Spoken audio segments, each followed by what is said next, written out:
जिनकी वजह से हमारा देश आजाद हुआ और जिनकी वजह से हमें कई अधिकार मिले। साथियों, मैं बात प्रारंभ करना चाहूंगा कि भील प्रदेश राज्य क्यों बनना चाहिए। आप इस घटना से आप समझ पाओगे कि भील प्रदेश क्यों बनना चाहिए। देश आजाद हुआ 80 साल हो चुके। It has been 80 years of past independent of India। 80 साल बीत चुके हैं, लेकिन हम आदिवासी लोग या अनुसूचित क्षेत्र के लिए भारत के संविधान में जिस कानून का प्रावधान किया गया था, उस कानून को आज तक धरातल पे लागू नहीं किए जाने के कारण इस जो अनुसूचित क्षेत्र के जो मौलिक अधिकार है, जो जल, जंगल, जमीन और यहाँ इस जमीन के अंदर जो भी माइन से तत्व है, उनको सबको छीना जा रहा है। हमें अभी लग रहा है कि इन लोगों ने हमारे भगवान बिरसा मुंडा का झंडे को उतार के जला दिया। बात सिर्फ यह नहीं है, इन्होंने अभी तक हमारे क्षेत्र, हमारे स्वाभिमान, हमारी संस्कृति और हमारे संवैधानिक अधिकारों के साथ क्या खिलवाड़ किया, इस बात को आपको समझने की जरूरत है।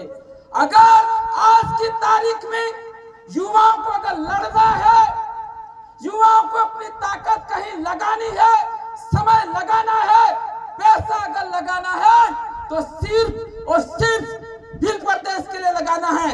वही तुम्हारी असली आजादी है। उसी दिन तुम असली आजाद होंगे। भील प्रदेश की ताकत को हर एक गणवीर वीरांगनाओं को समझना पड़ेगा। The power of the Bhil प्रदेश।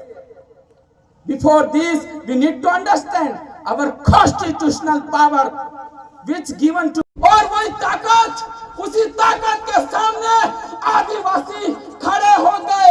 आ जाइए, हम पीछे हटने वाले नहीं हैं। ये लड़ाई चली 1 साल, 2 साल नहीं, 20 साल। 1854 से 1874 शेड्यूल्ड डिस्ट्रिक्ट एक्ट 1874 फिर दुनिया की सबसे बड़ी शक्ति, और एक तरफ आदिवासी, और अंग्रेजों ने आदिवासियों के सामने हाथ जोड़ दिए, हथियार डाल दिए, हम हार गए। 35,000 कुर्बानियां, 35,000 आदिवासी मन्नारे हो गए। वो है 5वीं अनुसूची। What is the special rights in the 5th schedule? Each and everybody should know। आज की पढ़ाई वही है कि जो व्यक्ति 5वीं अनुसूची को जानता है, उसके अधिकारों को जानता है, उसके अधिकारों को जानता है। तो 5वीं अनुसूची हमारे देश के 10 राज्यों में लागू होती है, जहां पर आदिवासी बहुसंख्यक हैं, अधिकतम संख्या में हैं। तो 5वीं अनुसूची में फिक्स एरिया कर रखा है। अगर राजस्थान की बात करें तो राजस्थान के अंदर 6 जिले 5वीं अनुसूची के अंदर आते हैं। सिरोही जिला, उदयपुर जिला, डूंगरपुर जिला, सोलंबर जिला, बांसवाड़ा और प्रतापगढ़। ये जो क्षेत्र है, ये अनुसूचित क्षेत्र है। इस क्षेत्र का अलग कानून है, यानी कि एक हमारा पूरा राज्य है, उस राज्य में आदिवासियों का अलग राज्य है, जिसको 5वीं अनुसूचित क्षेत्र कहते हैं। हमारा अलग राज्य है। इस कानून में ये लिखा हुआ है क्या कि क्षेत्र की कितनी भी जमीन है, जितनी भी जमीन है, उसका ऊपर पहला हक, अधिकार आदिवासी का है। उसके अलावा 1 इंच भी जमीन सरकार की तो ठीक, सरकार की गैर आदिवासी तो ठीक, सरकार की भी नहीं है, सरकार की भी 1 इंच जमीन इस इलाके के अंदर नहीं है। इस क्षेत्र का जो जंगल है उसका 100% अधिकार आदिवासी का है, यह 5वीं अनुसूची कहती है। इस क्षेत्र का पानी, उस पानी को वापरने का, उपयोग करने का सबसे पहला अधिकार आदिवासी का है। यह भारत का संविधान कहता है। भारत के संविधान में अभी भी लिखा हुआ है, जिसका main architect doctor Bhimrao Ambedkar है। इस क्षेत्र के अंदर जितनी भी नौकरियां हैं, उन सभी नौकरियों का करने का पहला अधिकार आदिवासी का है। यह अलग क्षेत्र है, किसी का डंडा नहीं चलेगा, न मोदी का चलेगा, न भजनलाल का चलेगा। इस बात को समझना पड़ेगा। मोदी क्षेत्र में डंडा चलाता है, वो गैर कानूनी है, वो तानाशाही है। अगर भजनलाल शर्मा अपने अनुसार यहाँ इस इलाके में कोई कानून लागू करता है तो वो भी संविधान द्रोही है, संविधान को मानने वाला नहीं है, ऐसा मुख्यमंत्री है। हमारे क्षेत्र में एक पृथक व्यवस्था होगी, यहाँ का एक अलग मुख्यमंत्री होगा, एक अलग मुख्यमंत्री। राज्य के अंदर मुख्यमंत्री के अलावा मुख्यमंत्री वो आदिवासी होना चाहिए। और इस क्षेत्र में जो कानून बनेगा, वो कानून इस क्षेत्र का रहने वाला आदिवासी तय करेगा। Which law is perfect, suitable for this area, and which law is not suitable for this area? It will be decided by the tribal leadership, not by others. अगर कोई ऐसा कर रहा है तो वो गैर कानूनी है।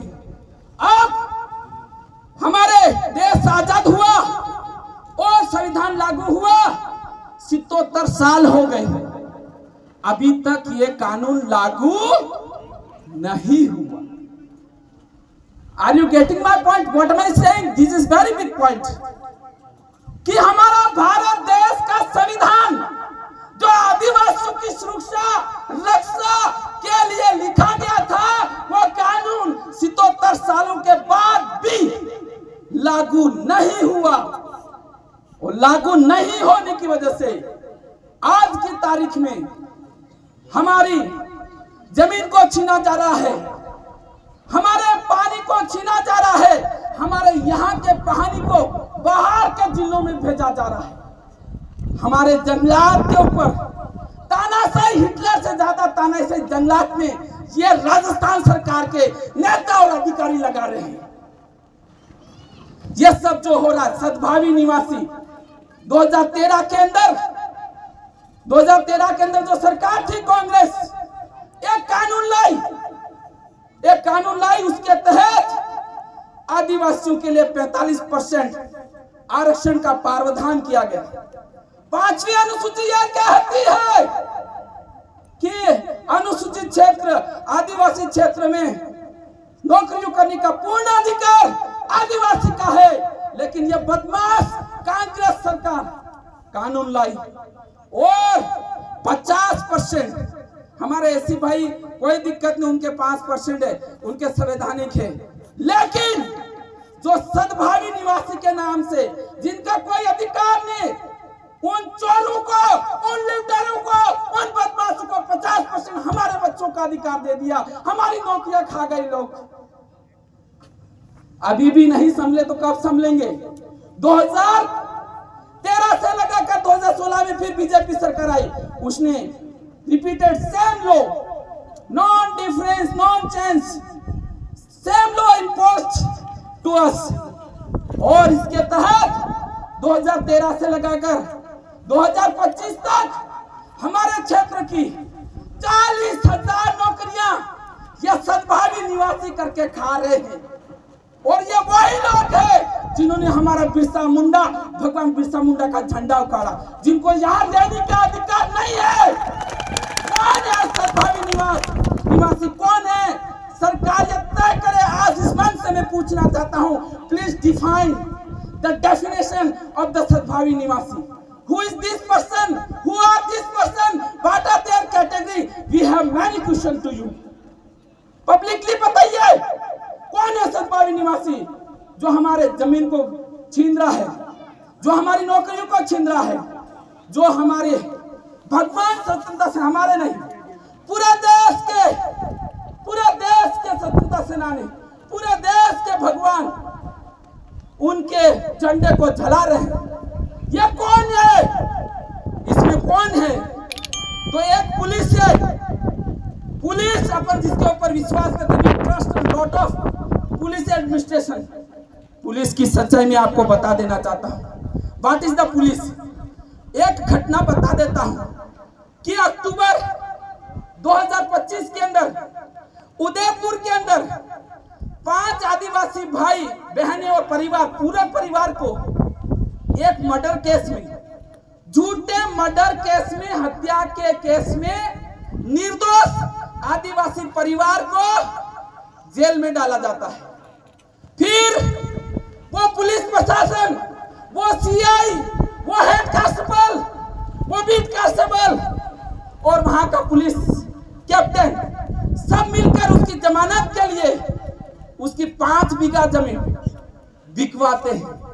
उन्होंने आदमी की हत्या नहीं करी, बेगुनाहगार हैं, लेकिन पुलिस ने कैसे निर्दोष लोगों को गिरफ्तार, आदिवासी परिवार को गिरफ्तार करके जेल में डाल के और उनके जमानत के नाम से उनकी जमीन बिकवा दी।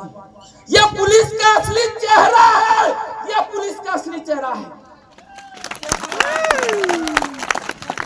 हमारा पिछले साल ऑपरेशन सिंदूर हुआ, पाकिस्तानी आतंकवादियों ने पहलगाम में हमारे लोगों पर हमला करके 25-26 लोगों को, निर्दोष लोगों को मार दिया। उसके बाद हमारी सेना ने पाकिस्तान के ऊपर धावा बोल दिया। उसमें हमारी कर्नल सोफिया कुरैशी, नाम सुना होगा, सोफिया कुरैशी, फाइटर प्लेन चलाने वाली, उसने पाकिस्तान के ऊपर हमला किया। वो पाकिस्तान को 3 दिनों के अंदर नेस्तबुंद कर दिया। और इन बीजेपी सरकार जो केंद्र और राज्य में बैठी हुई है, उनका मध्य प्रदेश का एक मंत्री विजय शाह उसको अपमान करता है। ये है बीजेपी का असली राष्ट्रवाद, ये है छद्म राष्ट्रवाद है। बीजेपी राष्ट्रवाद के नाम से वोट लेती है और इनका एक ही उद्देश्य है, स्वार्थ पूर्ति करना, सत्ता हासिल करना है, बांटो और राज करो। ये अंग्रेजों का था, वही उसी रास्ते पर ये बीजेपी चल रही है। आपको इसको समझना पड़ेगा। अगर ऐसा ही चलता रहा तो ये जो सरकार है हमारे क्षेत्र को बेच देगी, हमारे क्षेत्र को बेच देगी। अब बताइए, बिरसा मुंडा का ध्वज जलाया, 140 करोड़ लोगों की भावना आहत हुई, दुखी हुए। जो संविधान में विश्वास करते हैं, जो लोकतंत्र में विश्वास करते हैं, उन सब लोगों की भावना आहत हुई। लेकिन यहाँ का पुलिस प्रशासन, यहाँ का सीआई, यहाँ के साथी, स्थानीय साथी रूढ़ी परंपरा वाली ग्राम सभा के माध्यम से पुलिस थाने में शिकायत करते हैं। सीआई का काम बनता है कि उन साथियों के साथ संविधान की भावना, प्रीमेंबर कॉन्स्टिट्यूशन के अनुसार उनके साथ न्याय होना चाहिए। लेकिन उल्टा ये जो सीआई, जो बदमाश, जो दलाल बना हुआ बीजेपी पार्टी का, हमारे साथियों को दबाता है। और सबसे बड़ी बात, जब ये सूचना प्रतापगढ़ पुलिस स्टेशन, प्रतापगढ़ कार्यालय जाती है, जिला पुलिस अधीक्षक एसपी के पास जाती है, और ये एसपी यहाँ का कानून नहीं जानता है, बड़ा एसपी बन के आ गया, आदिवासियों की संस्कृति नहीं जानता है, आदिवासियों का रिवाज नहीं जानता है और आदिवासियों का अधिकार नहीं जानता है। ये बदमाश दलाल एसपी कहता है कि जो सूचना भील प्रदेश मुक्ति मोर्चा द्वारा आदिवासी परिवार के द्वारा चलाई जा रही झंडे जलाने की है, वो भ्रामक है। तो मैं भी कहता हूं, तुम्हारी नौकरी इस इलाके में, तुम भी फर्जी हो, इस तरीके से नौकरी नहीं कर सकते हो। हमारी सुरक्षा के लिए तुम्हें भेजा गया, तुम्हारा पेमेंट है ना महीने का, वो हमारे टैक्स से आता है, हमारे इलाके से आता है। तुम दादा नहीं बन सकते हो, यहाँ कानून है, संविधान के अनुसार काम करने की जरूरत है। इस तरह से हमारे आदिवासी भाइयों को कहा ये तो भ्रामक है, भीड़ है। ये भीड़ नहीं है। भीड़ किसको बोलते हैं? उठ के किसी को भी कूट डाले। भीड़ कड़ा हो के ने भीड़ों कहाँ इस नक्शो नहीं रे, कहाँ शेरो नहीं रे, कौन है दे सही है गलत है वो भीड़ है। ये मैं जो पुलिस अधीक्षक इनकइयो है क्या भीड़ आगिरी है भाई। ये आदिवासी देश के मालिक है, नहीं कि भीड़ है, हम मालिक है। ये तुम्हारी गलतफहमी निकाल देना। हम भीड़ नहीं हैं, हम मालिक हैं। हम भीड़ने वाले हैं, हम किसी को तोड़फोड़ करने वाले नहीं हैं, संविधान में विश्वास करने वाले हैं।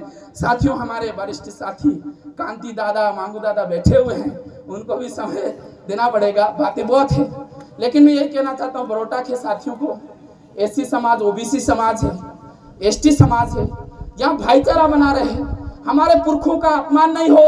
जो देश विरोधी है, जो आतंकवादी है, ऐसे लोगों को